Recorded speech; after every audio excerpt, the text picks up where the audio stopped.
लाल देह लालील से अरुधरी लाल लंगूर, वज्र देह दानव दलन, जय जय जय कपिसूर। जय श्री राम। दोस्तों, कैसे हैं आप सब? आई होप हनुमान जी कृपा से आप सब बहुत अच्छे होंगे। मैं पूजा आप सभी का स्वागत करती हूँ अपने चैनल पूजा की भक्ति भाव में। हनुमान जी से जुड़ा हुआ मैं 4-5 ऐसे रहस्य बताने वाली हूँ, ऐसा इस वीडियो में बताने वाली हूँ जो कि आप लोगों को नहीं पता होगा। जी हाँ, आप लोग हनुमान जी के भक्त हैं, हनुमान जी की भक्ति करते हैं, हनुमान जी का पूजा पाठ करते हैं, फिर भी आपको इन सब चीज़ों के बारे में नहीं पता होगा। ब्रह्मचारी होते हुए भी वो कैसे पिता बने। जी हाँ, क्या आप लोग जानते हैं? तो बहुत सारे लोग ये नहीं जानते होंगे कि हनुमान जी ब्रह्मचारी होते हुए भी पिता कैसे बने। और ऐसे ही बहुत सारी उनके बारे में कुछ रहस्यमयी बातें बताने वाली हूँ, 4-5।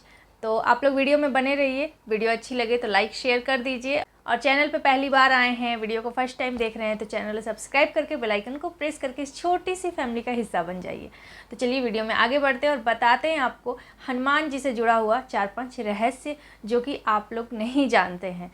हनुमान जी को बहुत सारे देवी देवताओं ने वरदान दिया। अकेले सीता माता ने उनको अष्टसिद्धि 9 निधि का वरदान दिया है। इंद्र और सूर्य जैसे देव ने उनको बहुत सारी शक्तियाँ दी हैं वरदान स्वरूप।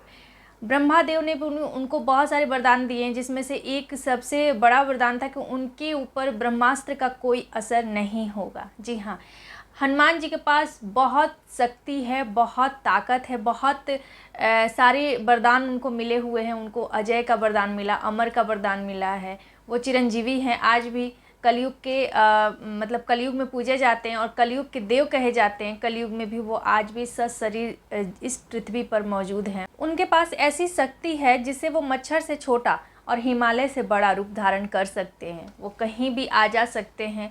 आप लोग सभी जानते हैं, रामायण में पढ़ा होगा आपने, सुंदरकांड में हर जगह मतलब हनुमान जी का इन सब चीज़ों के बारे में वर्णन किया गया है, बताया गया है कि उनके पास अपार शक्ति है।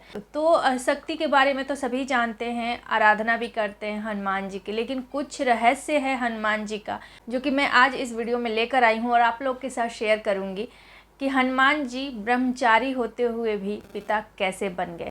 तो पहला रहस्य है हनुमान जी के पसीने का रहस्य। जी हाँ, इसी पसीने से कैसे वो पिता बने थे। तो ये बात है तब की जब हनुमान जी ने लंका को भस्म किया था, लंका को जलाया था, लंका का दहन किया था। उसके बाद उनके पूंछ में आग लगी थी, उसको शांत करने के लिए वो समुद्र में उन्होंने छलांग लगा दी थी। समुद्र में गए थे आराम करने, और उनका शरीर जो है वो तप रहा था, और जिसके कारण उनके शरीर से पसीना निकला। जब वो समुद्र के अंदर विश्राम कर रहे थे तो उनके शरीर से जो पसीना निकला वो एक मादा मगरमच्छ ने निगल लिया था, जिसके वजह से उनके पसीने की शक्ति से वो मादा मगरमच्छ ने एक पुत्र को जन्म दिया जिसका नाम था मकरध्वज। कहा जाता है कि ये पुत्र हनुमान जी का था और इसका नाम था मकरध्वज। तो बहुत कम लोग जानते हैं इस बात को। अगर आप लोग को पहले पता होगा इसके बारे में तो आप लोग कमेंट में ज़रूर बताना। चलिए दूसरा रहस्य जान लेते हैं। तो बहुत कम लोग जानते होंगे कि भगवान राम से पहले हनुमान जी का जन्म हो गया था। जी हाँ, ये भी एक रहस्य है, बहुत लोगों को नहीं पता होगा कि हनुमान जी राम जी से पहले जन्मे थे।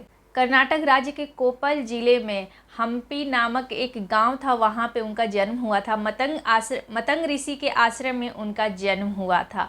और ये राम जी से पहले जन्मे थे, मतलब राम जी के जन्म से पहले हनुमान जी का जन्म हो गया था। हनुमान जी का जन्म चैत्र मास के शुक्ल पूर्णिमा को हुआ था। इसके बारे में भी लोगों को नहीं पता होगा, और जिन लोगों को इसके बारे में पहले से पता हो वो मुझे कमेंट में ज़रूर बताएंगे। चलिए जान लेते हैं तीसरा रहस्य क्या है हनुमान जी के जीवन से जुड़ा हुआ।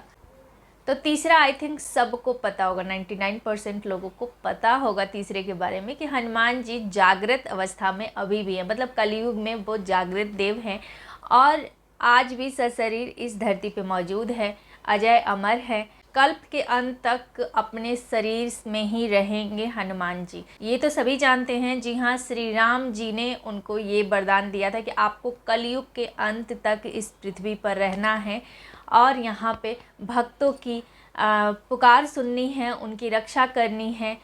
तो ये चीज़ तो आपको पता है, लेकिन क्या आपको पता है कि एक वरदान उनको और मिला हुआ था, इच्छा मृत्यु का वरदान। जी हाँ, ये वरदान दिया था इंद्रदेव ने। इंद्रदेव ने उनको इच्छा मृत्यु का वरदान दिया था। माता सीता ने उनको अजय अमर का वरदान दिया था, यानी कि कभी ना वो बूढ़े होंगे ना कभी वो इस दुनिया से जाएंगे, तो मतलब अमर रहेंगे।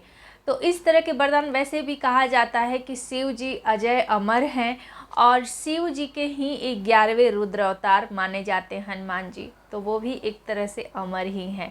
वरदान स्वरूप उन्हें बहुत सारे ऐसे वरदान मिले हैं, ऐसे आशीर्वाद मिला हुआ है जिससे वो आज भी इस धरती पर हैं और हम भक्तों की पुकार वो सुनते हैं। ऐसा माना जाता है कि आज कलयुग में गंधमादन पर्वत पर वो निवास करते हैं। कितना सच कितना झूठ ये तो नहीं जानते, लेकिन ऐसा माना जाता है। मेरा मानना है कि हनुमान जी हमारे आसपास ही रहते हैं।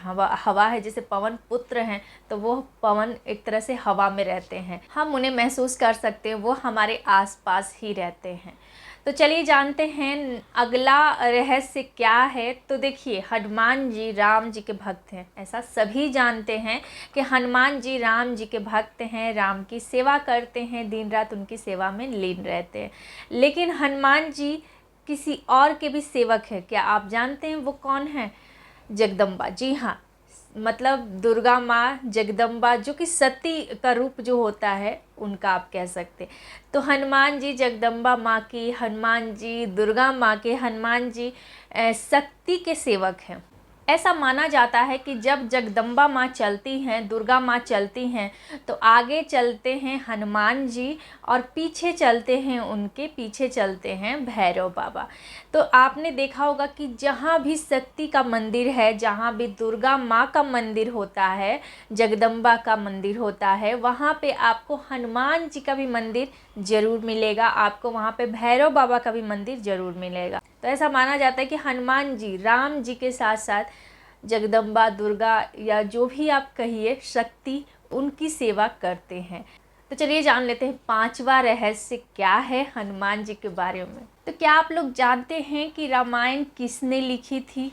आप में से सभी लोग जानते होंगे, या 99% यहाँ पे मेरे जो व्यूवर्स हैं या फिर जो भी जितने भी लोग हैं, 99% मैं मतलब कह सकती हूँ कि उन लोगों को पता होगा कि रामायण की रचना वाल्मीकि जी ने की है। जी नहीं, रामायण की रचना वाल्मीकि जी ने नहीं की थी। पहले किसने की थी? उन्होंने बाद में की थी।